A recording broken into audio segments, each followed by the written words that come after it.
bravons. Leur éducation, nous la défions sans trembler. Car la vérité, même si elle dérange, doit s'exprimer. Dans ce combat, nous ne céderons pas jamais. Les élites urbaines, leurs dictats, nous les bravons. Leur éducation, nous la défions sans trembler. Car la vérité, même si elle dérange, doit s'exprimer. Dans ce combat, nous ne céderons pas jamais. Les ombres de la censure, nous les défions. Avec nos voix, nous brisons leurs chaînes, nous lions. Pour la liberté, pour la vérité, nous chantons. Ensemble, nous sommes plus forts, jamais ils nous domptent. Sur les réseaux, les voix se font écho. Mais les silences forcés, nous les dénonçons. La cancel culture, un fléau moderne à combattre. Pour la liberté d'expression, nous sommes prêts à lutter. Les peaux se resserrent et notre esprit s'élève. La censure, un poison qui lame, elle l'aggrève. Mais nous lui restons debout, nos idées comme des flammes. Dans la nuit de la censure, nous sommes les armes. Les ombres de la censure, nous les défions. Avec nos voix, nous brisons leur chaîne, nous lions. Pour la liberté, pour la vérité, nous chantons. Ensemble, nous sommes plus forts, jamais ici nous doutons.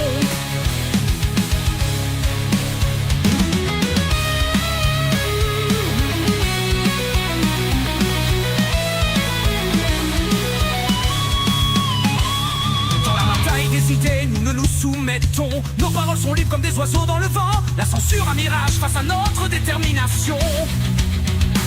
Nous écrivons notre histoire sans autorisation.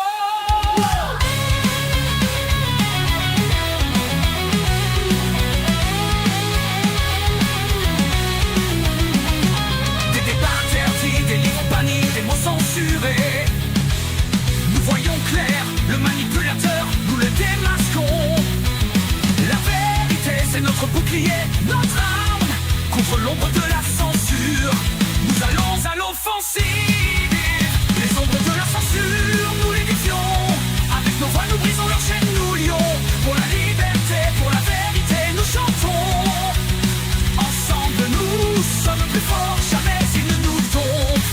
Les ombres de la censure, nous les déjouons. Avec nos cris, nous faisons entendre nos échos. Pour la liberté, pour la vérité, nous défions. Ensemble, nous sommes invincibles, jamais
bonsoir tout le monde, je m'appelle Yann Rochdy, bienvenue en direct de la Révolution culturelle, épisode du 6 janvier 2025, l'histoire occulte des Viet Cong, quatrième partie de la recension, le cerveau du Pentagone, une histoire non censurée de la DARPA, l'agence de recherche militaire secrète, top secrète des États-Unis d'Amérique, Danny Jacobson, résumé des précédents épisodes, après plusieurs opérations militaires en sol vietnamien non officielles, depuis les années 50, avec un certain spécialiste de la contre-insurrection, counter-insurgency, COIN, qui s'appelait Gérald Ike. Donc, après plusieurs opérations militaires en sol vietnamien, dont le début des agents orange, rouge, arc-en-ciel, le secrétaire à la défense McNamara se demande « Mais qui sont les Vietnamiens? Qui sont les Viet Cong? Quelles sont leurs motivations? What makes them tick? » C'est ça qui est écrit sur le rapport. Et donc, il donne un contrat à la ARPA, l'ancêtre de la DARPA, qui soumissionne le contrat à la RAND Corporation, qui est le pendant de sciences sociales de la ARPA. Et nous avons un début d'études psychologiques sur la guérilla et la contre-guérilla. Gagner la guerre avec le Strategic Hamlet Programme, ça sera ce qui va être étudié au début du contrat de la RAND Corporation. Le Strategic Hamlet Programme qui était censé faire littéralement gagner la guerre à l'époque de John F. Kennedy. Mise à jour du système de défense ou l'invention d'Internet. Ça fait partie de cette histoire-là. Donc souvent les gens savent que c'est l'armée américaine qui a inventé Internet. Mais il y a peu de monde qui savent qu'en fait ça a été inventé pour combattre les Russes au niveau des missiles balistiques nucléaires. Donc, mise à jour du système de défense ou invention d'Internet. Le programme de sciences comportementales. Le programme de sciences comportementales qui est dirigé par le même inventeur d'Internet qui travaillait pour l'armée américaine.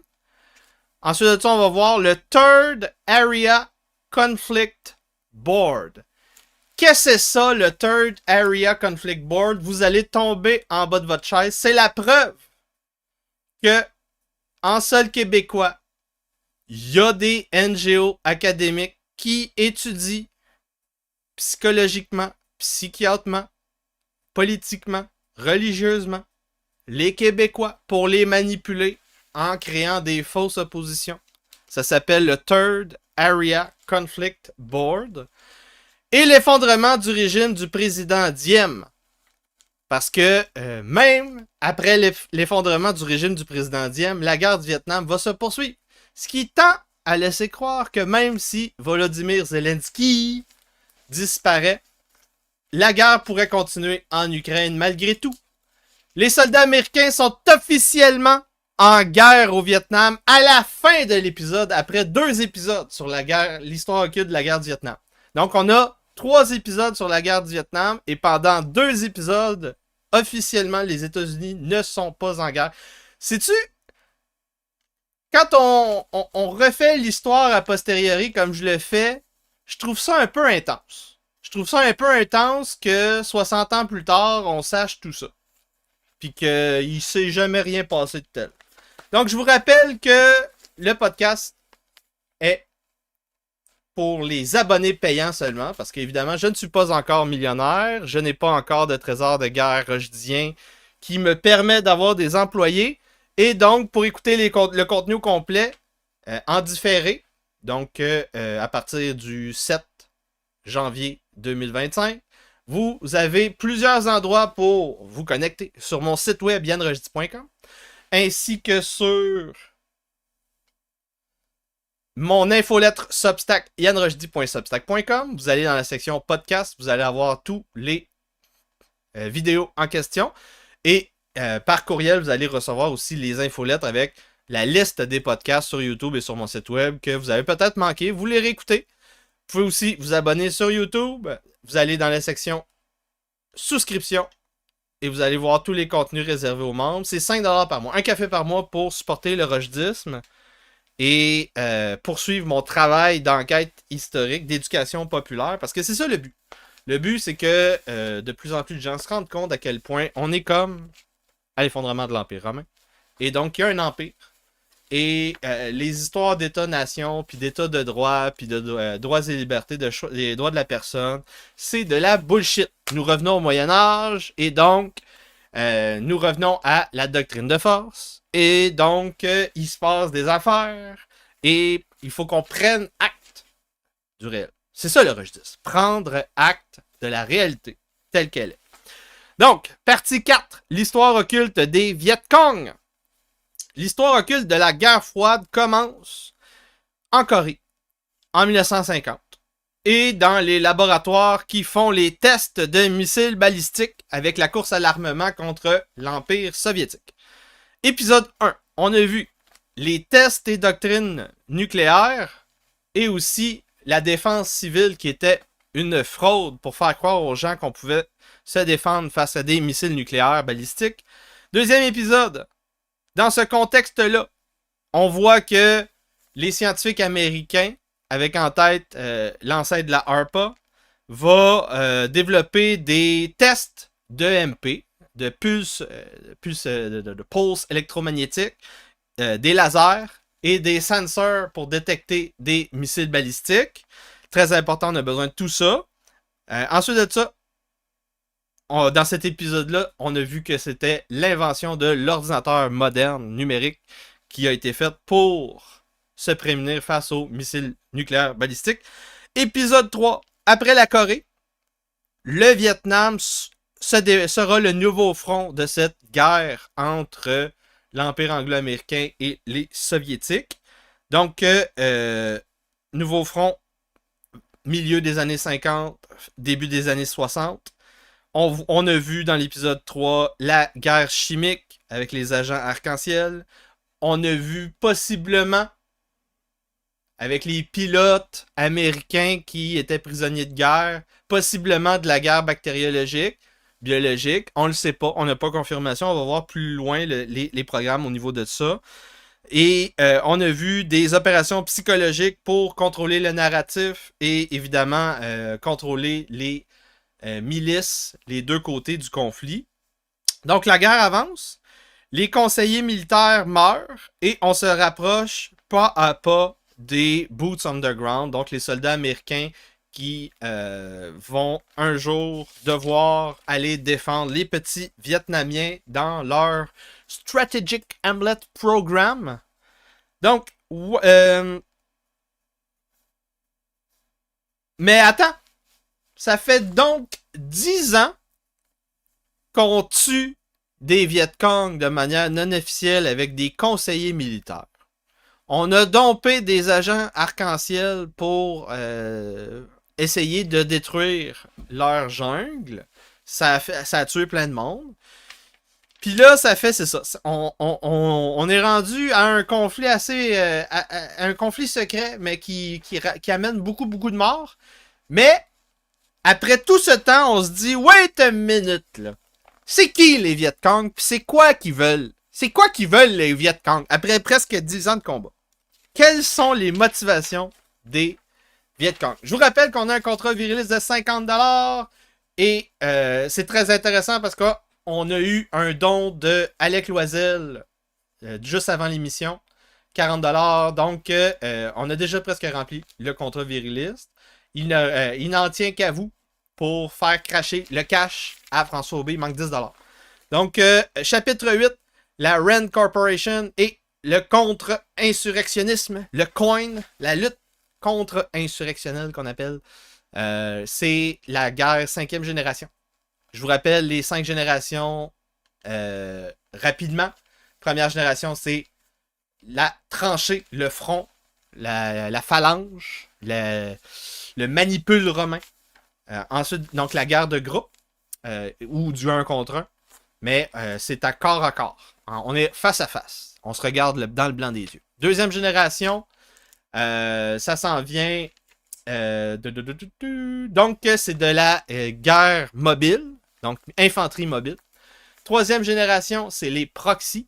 Les proxys comme les mercenaires qui font la sous-traitance, qui font avec les lettres de marque, comme les corsaires dans le temps de Napoléon. Et quatrième génération, c'est la guérilla. Donc, quand on a des insurrections dans son propre pays intestin, financées par l'extérieur. Et cinquième génération, c'est la lutte contre cette guérilla, contre insurrection. Donc, chapitre 8, Rand and Coin. Donc, la Rand Corporation, Research and Development Corporation, qui est financée par le Pentagone pour faire des études de sciences sociales, psychologie, psychométrie, pour essayer de comprendre qu'est-ce qui se passe. Vont donc, eux autres, ils se regroupent à Santa Monica. Et depuis les années des deux guerres mondiales, ce qu'ils font, c'est des jeux de guerre. Et souvent, ils font des mises à jour de ce jeu de guerre en fonction du contexte. En 1961, ils développent un jeu spécialement fait pour le contexte du Vietnam. Donc, des jeux de contre-insurrection, contre-guérilla. Qui fait ça? Ed Paxson. Ça s'appelle Project Sierra. Les jeux de guerre en question, des fois, peuvent prendre plusieurs mois, même plus qu'une année. Plusieurs scénarios sont étudiés, incluant des scénarios nucléaires.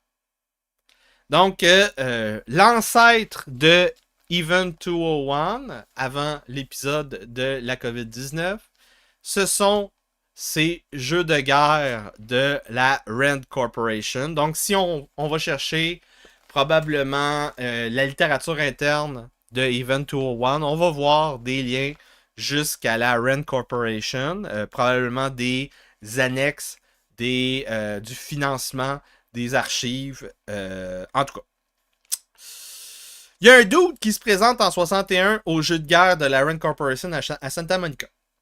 Il s'appelle George Tan-Em. Il vient observer. C'est un spécialiste de la lutte contre-insurrectionnelle. Et il juge ça pas réaliste, leur jeu de guerre. Pourquoi? Parce que les analystes qui font l'analyse, qui jouent les rôles des acteurs au Vietnam, pensent que les Viet Cong pensent, se battent comme les soldats américains. Ce qui est complètement faux. C'est la même chose avec tous les soldats. Un soldat afghan ne se bat pas comme un soldat américain. Donc à cette époque-là, les Américains ne savaient pas que les Vietnamiens ne pensaient pas comme eux. Donc, George Tan-Em, c'est l'expert en contre-insurrection à Rand à partir de 1955. Donc au tout début du conflit au Vietnam, la guerre occulte, un peu après la guerre en Corée. C'est un vétéran de l'armée de l'air de la Deuxième Guerre mondiale. Il a un PhD à Stanford en guerre non conventionnelle. Le président de la Rand Corporation, Frank Colbaum, l'envoie en France étudier la guerre d'Indochine, donc la guerre entre les Vietnamiens et les Français, l'Empire français, ce qui restait de l'Empire français. En 1954, il passe à faire ces études-là. C'est payé par le Pentagone. Le résultat de sa recherche est classé secret. En 1961, une version non classifiée sera diffusée une version de ses recherches. Ça va être aussi publié sous la forme d'un livre.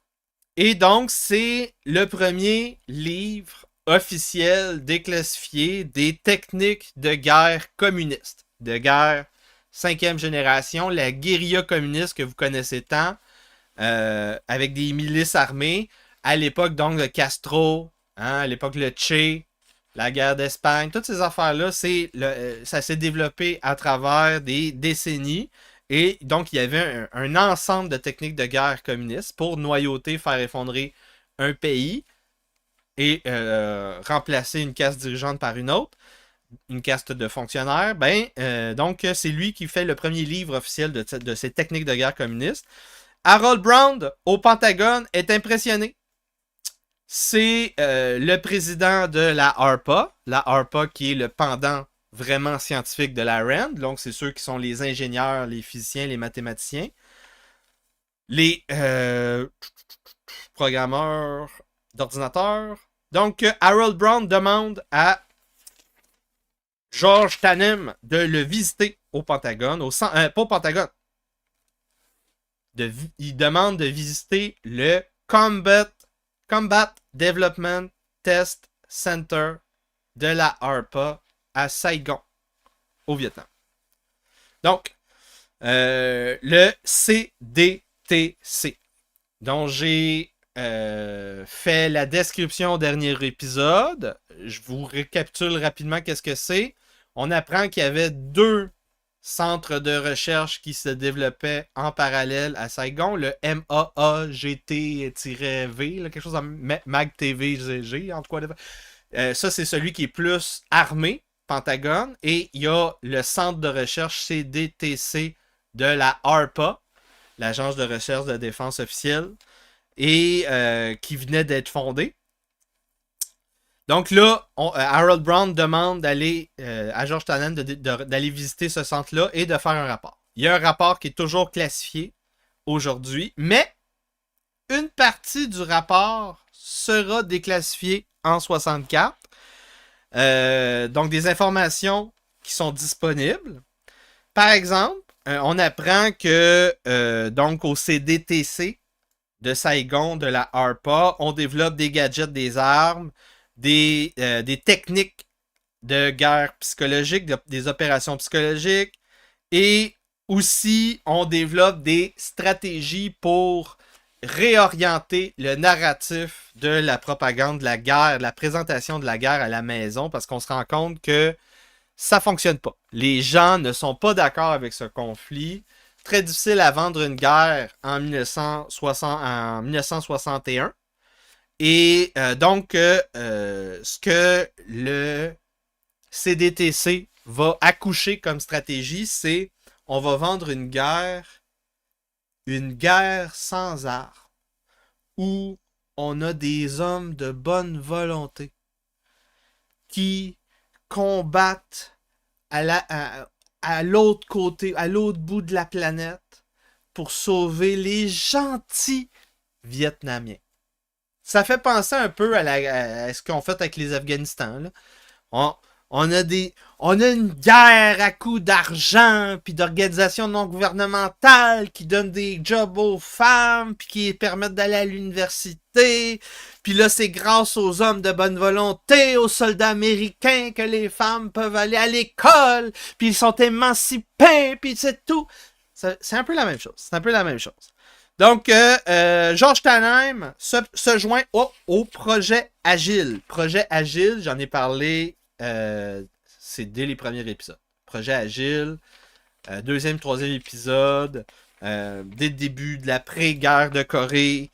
Donc, on veut essayer de prendre ce qui a été recherché dans les agences de recherche dépendantes du Pentagone, puis on veut amener ça au Vietnam. Donc, on va créer des programmes de motivation, de persuasion, des techniques de motivation et de persuasion designés pour gagner le cœur et les esprits du peuple vietnamien. Donc, on envoie des scientifiques de sciences sociales, anthropologie, et évidemment, dès le début de la création de ces programmes-là, on va avoir un clash qui se fait. Hein, les sciences molles, c'est pas la même chose que les sciences dures. Mais le Pentagone devait répondre à la question qui sont les Vietnamiens, les Viet Cong, et il n'y avait aucune idée. Donc, il faut envoyer des anthropologues. Qui sont les Vietnamiens? Pourquoi un paysan devient un sale communiste? Ou plutôt un loyal défenseur du président Diem? Qu'est-ce qui fait qu'il choisit un ou l'autre? Comment ils pensent, comment ils vivent, comment ils travaillent, comment ils stratégisent, ils planifient, comment ils organisent, c'est quoi leur motivation? Comment les convaincre des bienfaits de la démocratie versus le sale communisme. Donc la RAND Corporation forme 2 comités d'études officiels financés par le Pentagone, 2 comités d'études de la contre-insurrection pour remplir les demandes de Harold Brown de la ARPA. Le premier s'appelle Third Area Conflict Board, avec Albert Wohlstetter, le créateur, un des penseurs de la doctrine de seconde frappe nucléaire, la doctrine NOTS, dont j'ai parlé au 2e épisode. Le deuxième comité spécial s'appelle The Special Group, avec George H. Clement, VP de la RAND Corporation. Ouais, c'est ça. VP de la. Non, expert en missiles de la RAND Corporation. Et Bob Butchheim, chef de la division d'aéronautique. Donc, 2 comités spéciaux. Ils vont avoir le premier contrat du projet Agile qui fait comme un projet commun entre la ARPA et la RAND Corporation. 4 millions de dollars. Ça vaut 32 millions en 2015. 32 millions en 2015 pour une période de 4 ans. Donc, 1 million par année. Donc, ça, c'est les 2 comités qui vont essayer de découvrir qui sont intérieurement les Viet Cong. En janvier 1962, les premiers chercheurs arrivent officiellement à Saigon. Gérald Ike, je me suis mélangé. J'ai parlé de Gérald Ike tantôt, c'est pas lui à l'épisode précédent. Je me rappelle plus c'est qui. Je peux-tu trouver ça rapidement? 1950.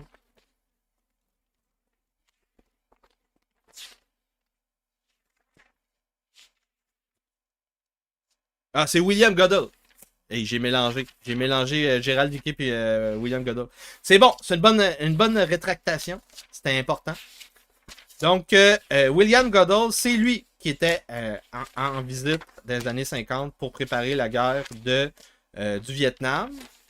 Et Gérald Dickey, c'est le premier scientifique de sciences sociales, anthropologue, qui est arrivé en 62, presque 10 ans plus tard, avec son collègue John Donald. Ils sont passés 3 mois dans le village de Chu Chi, C-U espace C-H-I. Les deux sont liés donc plutôt au State Department plutôt qu'à la CIA. Ce qui veut dire que c'est plus des diplomates scientifiques que des militaires scientifiques. Donc, c'est pas des espions. Donc, ils sont de bonne foi. Donc, ils font pas de la petite politique partisane pour vendre une guerre. Ils réussissent à avoir des entrevues. Mais le Pentagone et la Maison-Blanche n'aimeront pas le résultat des entrevues de Gérald Ike et John Donald. Pourquoi?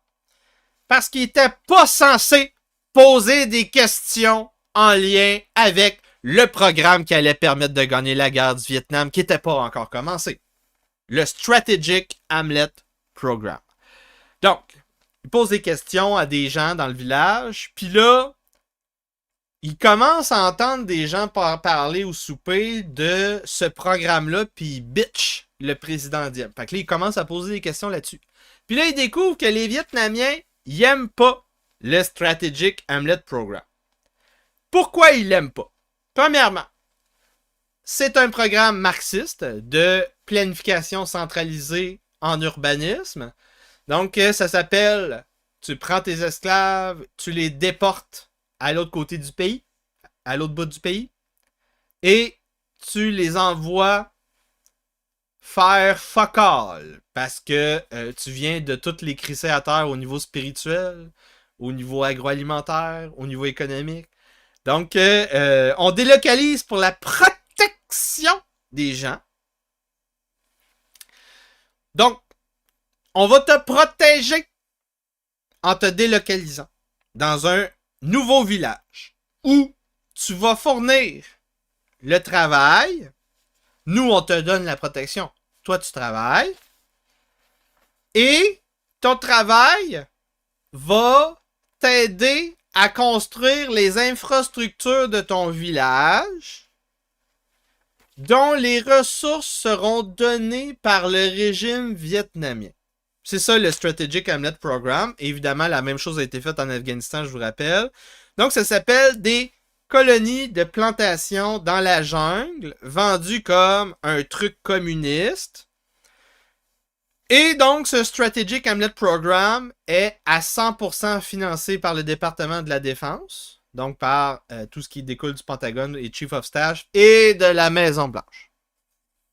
Donc, le Strategic Hamlet Program est la stratégie officielle de guerre 5e génération du gouvernement américain pour combattre les communistes au Vietnam. C'était ça leur plan A, B, C. Il n'y en avait pas d'autres. Donc, on te force à devenir un esclave. On te délocalise. On te demande des semaines de travail pour construire les clôtures autour du Strategic Hamlet Program.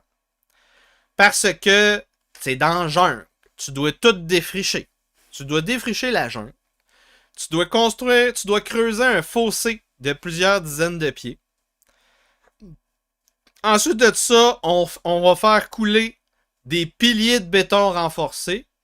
Tu vas aller plus loin dans la jungle pour construire des pieux de bambou pour ramener faire la clôture en question. Et donc le béton et les outils vont être fournis par le régime qui est financé par le département de la Défense américain. Toute la stratégie américaine est basée là-dessus depuis donc presque 10 ans.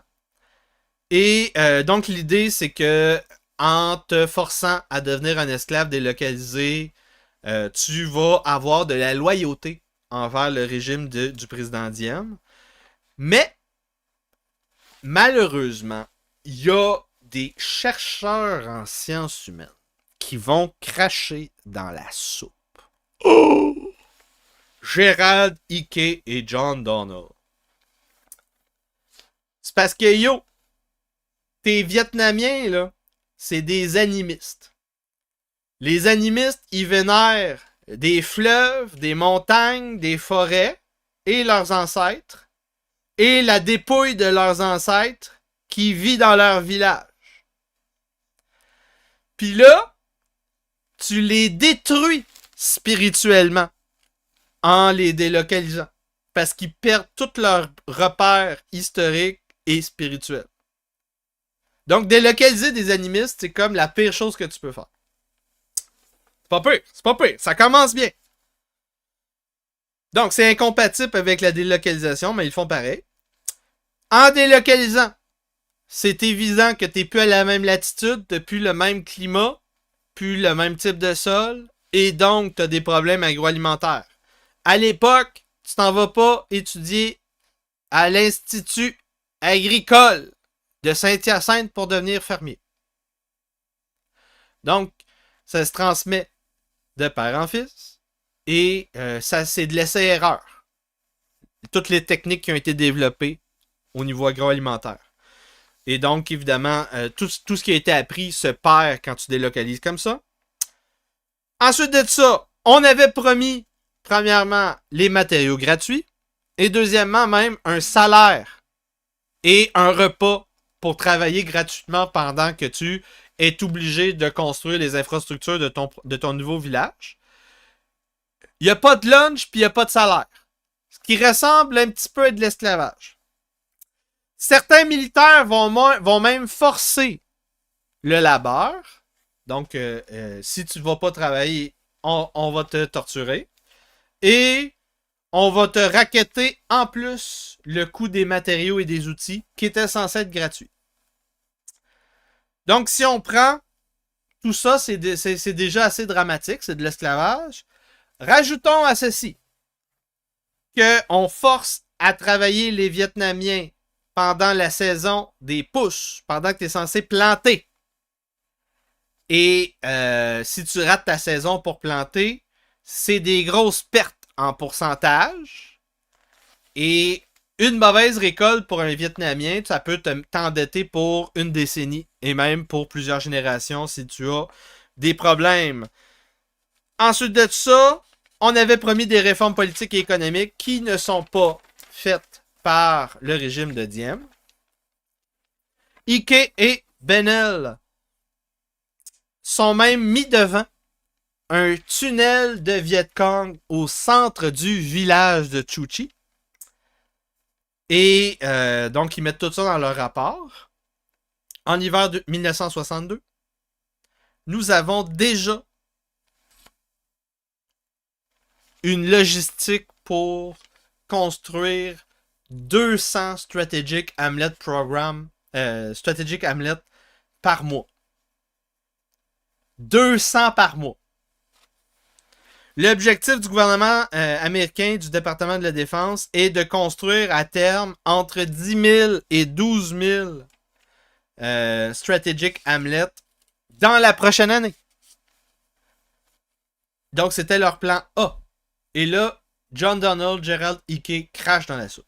À Washington, on renie littéralement leur rapport. Le rapport dit, mot pour mot, les Vietnamiens sentent et ils tiennent pour acquis que le gouvernement américain et le régime de Diem ne tiennent pas leur parole au niveau du bargain, au niveau de la négociation qu'ils ont faite. Harold Brown, le chef de la ARPA, refuse de regarder Gerald Ike et John Donald qui font leur débriefing du rapport.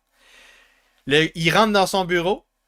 Gerald Brown tourne sa chaise pour regarder par la fenêtre et pendant tout le débriefing, il regarde par la fenêtre, il dit rien pantoute, il sort du bureau. Ensuite de ça, Ike et Donald vont briefer deux généraux au Pentagone, ça se passera mal. Le lieutenant-général Victor Brut Krulak, qui est en charge des Marines et de la contre-insurrection au Vietnam, il est insulté de devoir payer les Vietnamiens pour avoir leur loyauté. Parce que, donc, dans le rapport, Ike et Donald disent, vu que Diem remplit pas sa part du bargain en payant le salaire puis le lunch de ses esclaves, il faudrait peut-être que ce soit les soldats américains qui ont de l'argent et distribuent l'argent. Et à cette époque-là, demander à un soldat de distribuer de l'argent, c'est pas comme en Afghanistan. C'est pas comme avec le film avec Orlando Bloom, là. Non, c'était pas comme ça à cette époque-là. C'est insultant de payer des tamouls en Gogun. Donc, il est insulté et il les envoie chier. Le rapport final de Ike et Donald va avoir 30 pages. Et il était supposé être déclassifié parce qu'ils ont craché dans la soupe. Le rapport sera classifié secret, donc inaccessible pour les journalistes. Ensuite de ça, deuxième étape, après la classification secret, on va avoir une contre-attaque bureaucratique. Les gestionnaires de la ARPA vont déposer des réfutations officielles du rapport de Ike et Donald qui seront attachées en annexe au rapport de Ike et Donald, à toutes les copies du rapport de Ike et Donald. Ça fait un peu penser à l'époque de la COVID. Je dis ça, je dis rien. Donc, quelle sera la raison officielle pour ces réfutations du rapport de sciences sociales disant que le programme de Strategic Hamlet ne fonctionnera pas? Les conclusions sont trop négatives! Hostie! Comme Elon Musk! C'est toujours la même chose. Vous êtes trop négatif! Vous êtes trop négatif! Donc, c'est ça. Les conclusions étaient trop négatives. Donc, les boss de la ARPA, Gerald Brown, vont renvoyer une deuxième équipe. Gerald Brown et Frank Colbaum, le chef de la RAND, vont renvoyer une deuxième équipe à Saigon pour encore étudier sur les Viet Cong. Deuxième équipe. Joe Carrier, Vic Sturdivant, Ils vont à Saigon entre décembre 62 et septembre 1963. Ils n'ont aucune connaissance en vietnamien, en langue locale. Donc, ils ne parlent pas la langue locale. Donc, quelle est leur conclusion sur les Strategic Hamlet Program, le programme marxiste de création de villages de l'Empire anglo-américain en sol vietnamien? It would likely prove promising in the long run if only the Defense Department would take a more patient approach. Donc, le programme de planification centralisée de petits villages de délocalisation d'esclaves vietnamiens va fonctionner si le département de la Défense est un peu patient et prend son temps.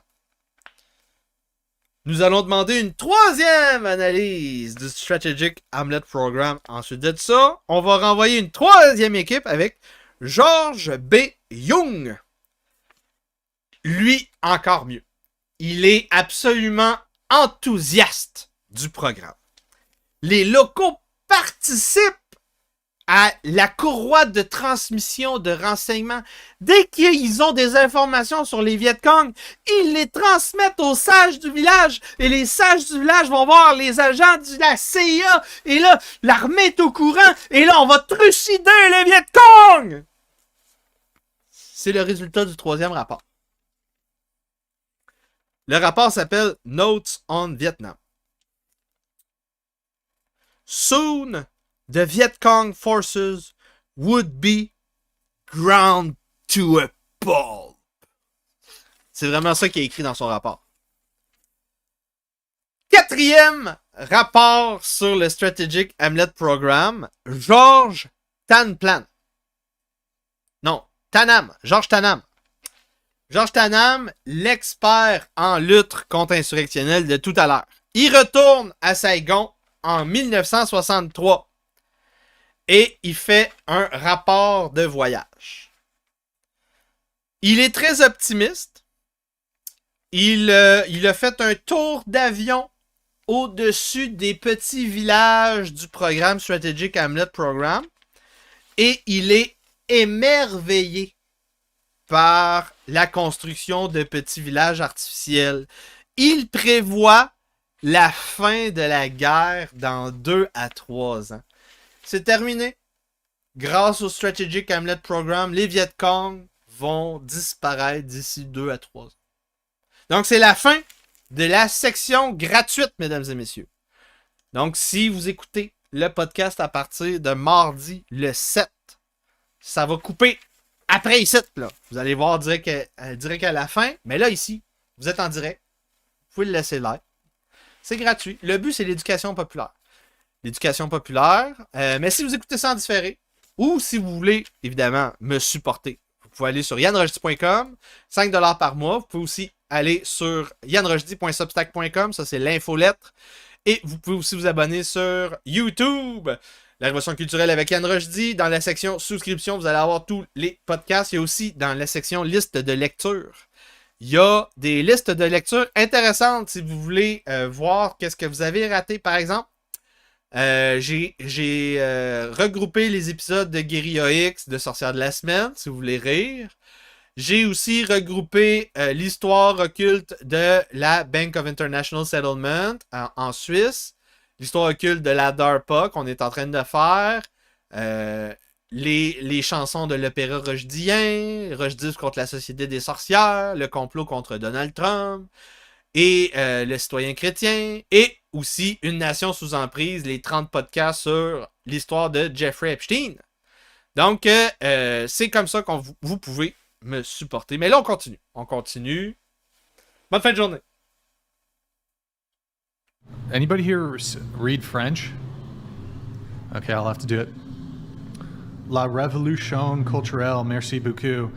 Abonnez-vous à ma chaîne YouTube québécois pour de reviews de I can't read French very well.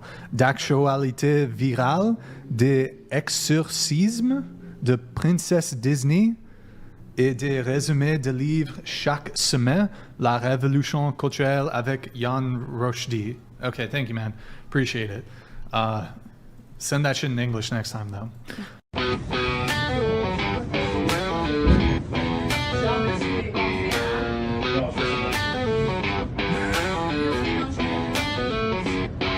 Dans les brumes de la société, des magiciens nous traitent comme des sœurs.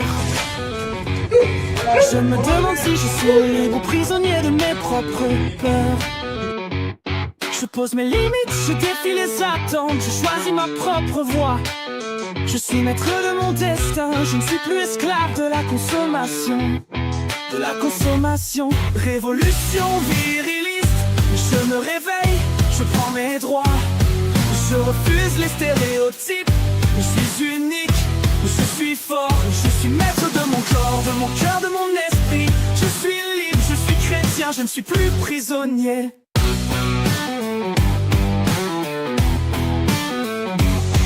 Je suis responsable de mes actes, je suis l'auteur de ma vie. Je remplis mes devoirs, je suis présent, je suis actif.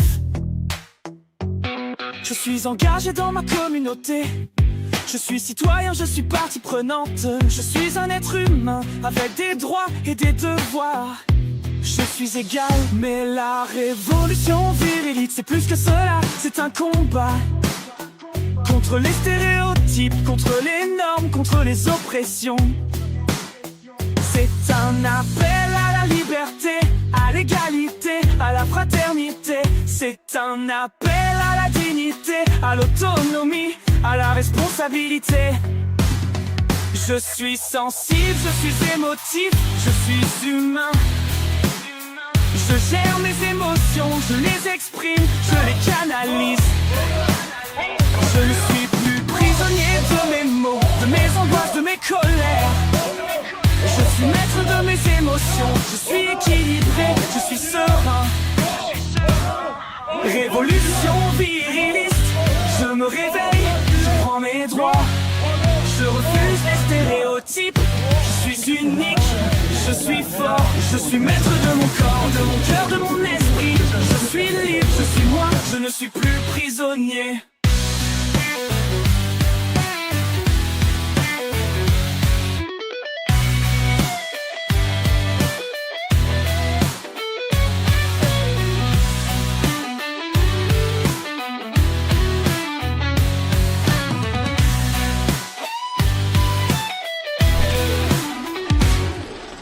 Responsable de mes actes, je suis l'auteur de ma vie. Je remplis mes devoirs, je suis présent, je suis actif. Je suis engagé dans ma communauté. Je suis citoyen, je suis partie prenante.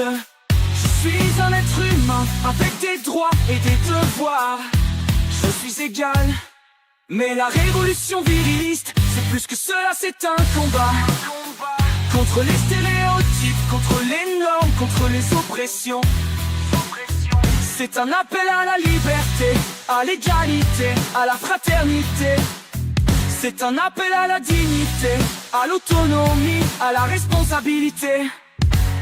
Je suis sensible, je suis émotif, je suis humain. Je gère mes émotions, je les exprime, je les canalise. Je ne suis plus prisonnier de mes mots, de mes angoisses, de mes colères.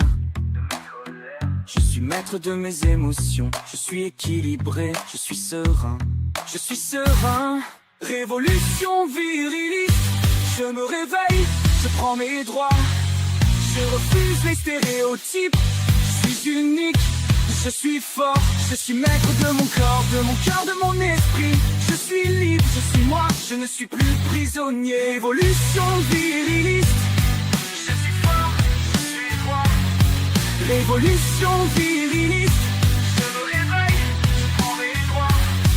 Révolution viriliste, je suis maître de mon corps, maître de mes émotions. Révolution viriliste, je suis libre, j'ai la foi.